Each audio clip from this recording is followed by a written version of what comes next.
everyone, welcome back to the latest update series of the Drishti IAS. This is Divya Kawachra, and today we meet to discuss regarding string of pearls and what India is doing to counter that. All right, we'll understand both of the steps one by one. First, we'll see what is string of pearls, how is China benefiting from that, and why is China doing that, and what is India doing to counter that, what steps have been taken, what initiatives have been taken, and what is the current status. All right, okay, let's find that out. So regarding string of pearls, it has been going on for a very long time. So now recently what has happened is, nearly in the 2 decades, China has approached Indo-Pacific with ambitious infrastructure strategy, right? What kind of strategy? Ports have been strung up from Pakistan's Gwadar, right, to Sri Lanka's Hambantota. So a complete chain from Myanmar to eastern coast to the eastern coast of Africa. That is the extent they have taken to bring presence in the Indo-Pacific, right?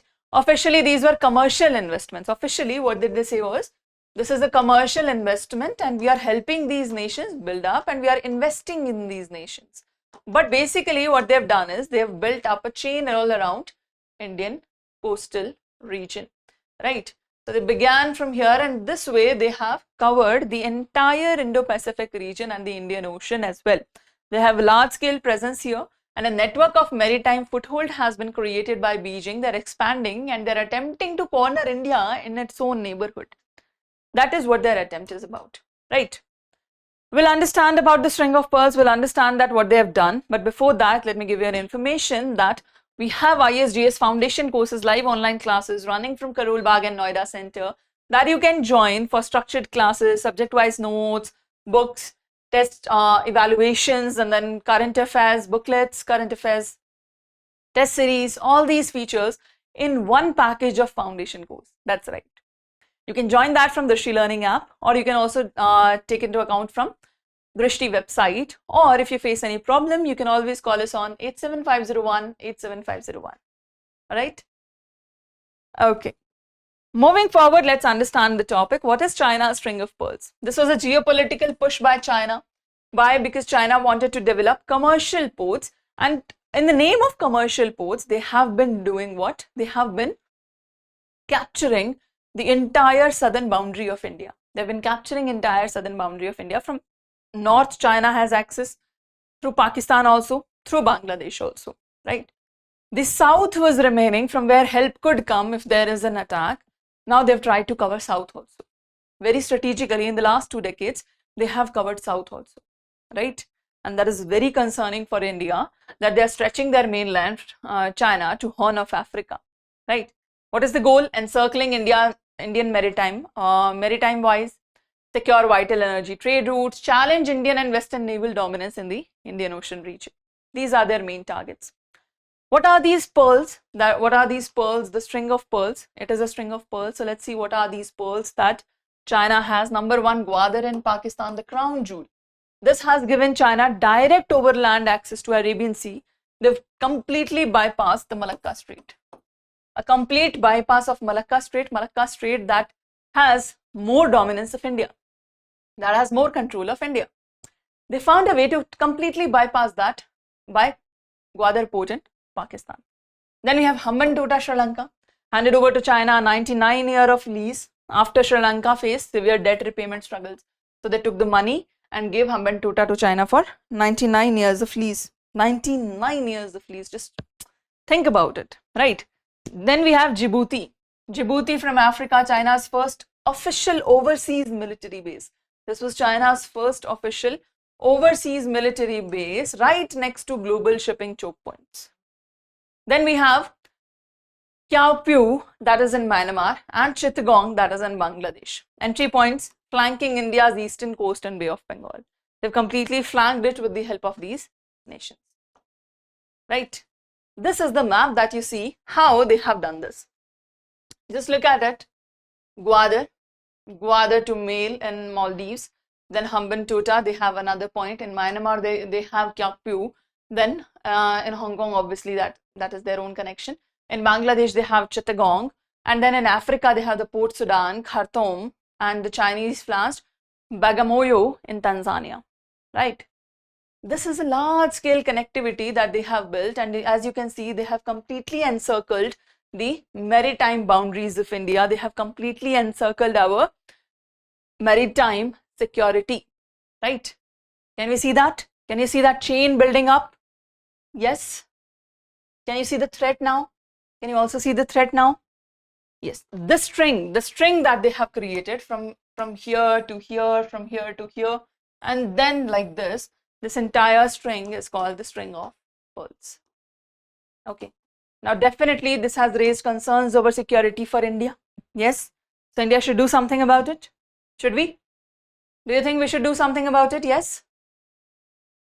Okay. So, what has India done? What has India done? Tell me in the comment section, what has India done to counter string of pearls? Did we come up with any policy? Did we come up with any strategy?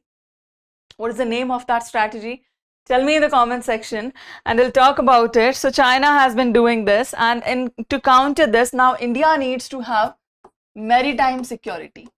Now the thing is that one step is that if they have bases here, we can also create base here. You go and create a base here, you go and create a base here, you go and create a base here to counter them. But they have been present there for 2 decades. If you start today, up till a decade more, you will only be making these relations. You will only be creating these investments, right?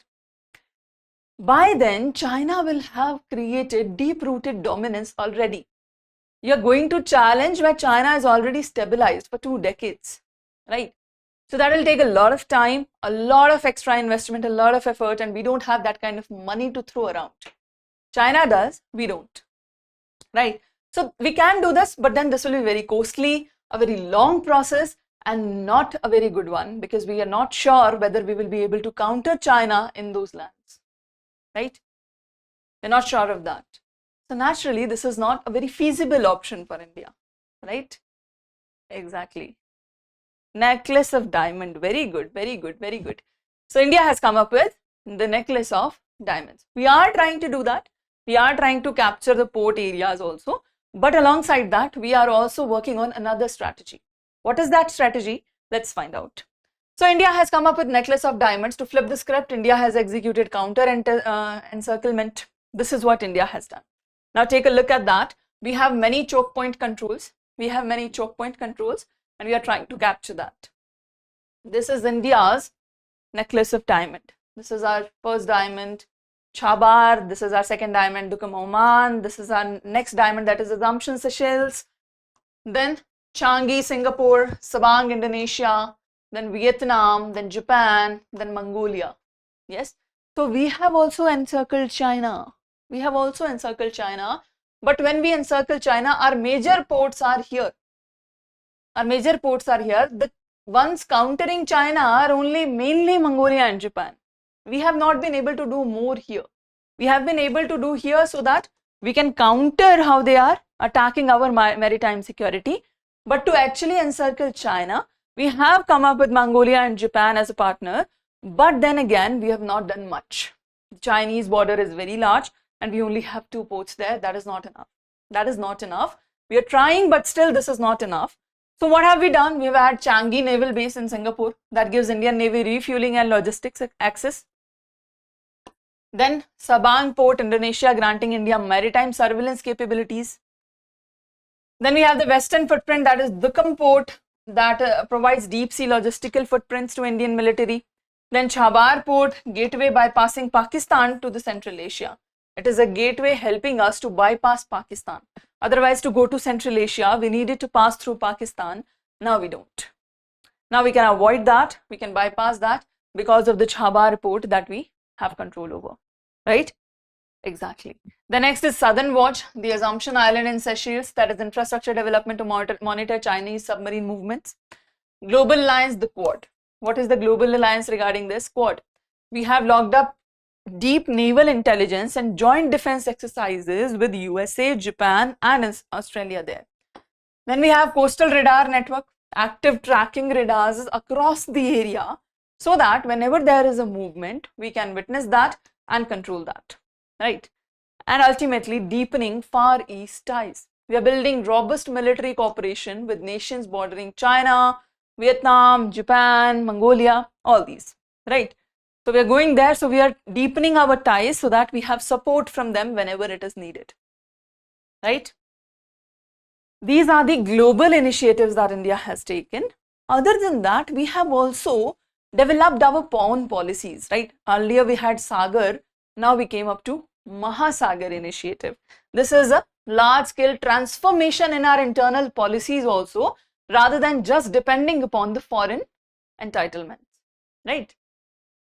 So what did we do? We had Sagar Doctrine from 2015, security and growth for all the region.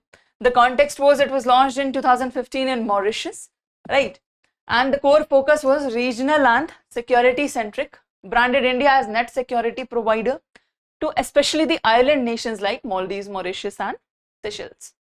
Pillars: maritime security, blue economy, capacity building, disaster management. We were running on that, which sounds very good. It sounds very good, but it has some loopholes. It has some loopholes that were covered in Mahasagar. What did we do in Mahasagar? Mutual and holistic advancement for security across the regions. Why?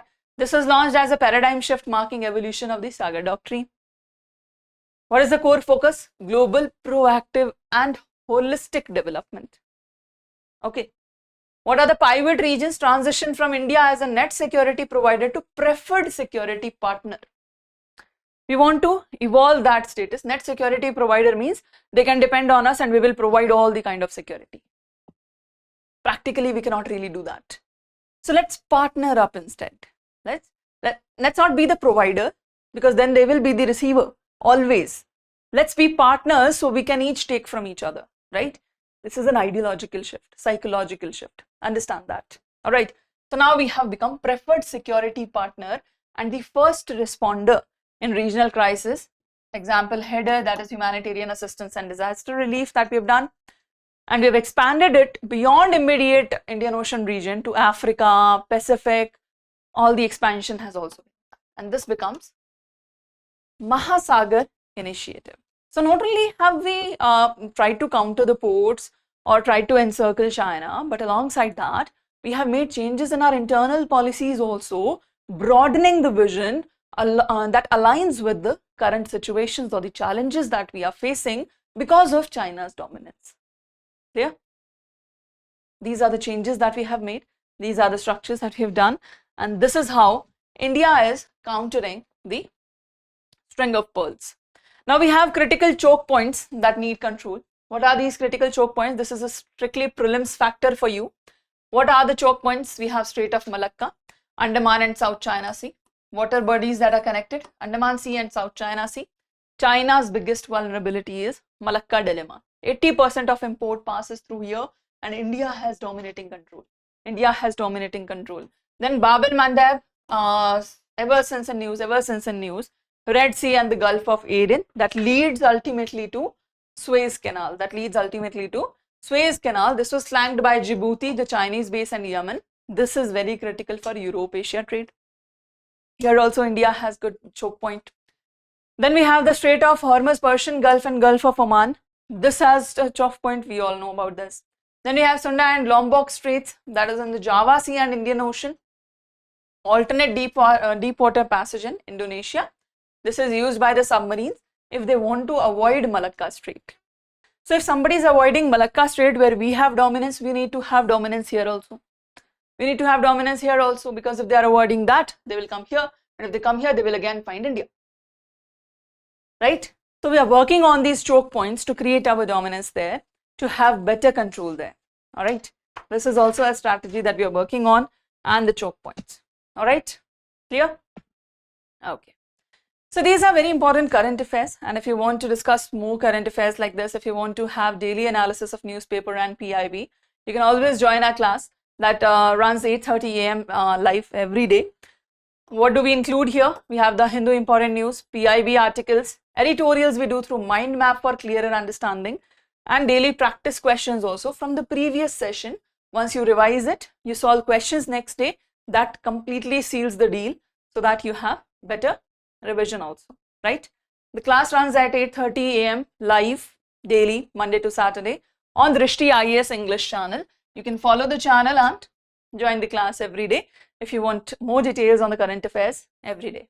All right. Okay. So we have a practice question for you. Just read the question and give us your answer in the comment section.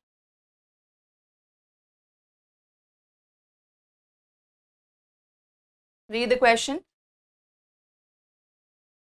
It is an amazing question, an important one. Yeah, done? All right. Let us know in the comment section what is the answer that you think is correct. That is all for the session. I hope you understood the concept, understood India's opportunities, India's challenges regarding China and the string of pearls. Yes? All right. See you in the next session. Till then, keep studying. Take care. Thank you. Bye-bye. For more informative content, like, share and subscribe, and do not forget to press the bell icon to get the notifications.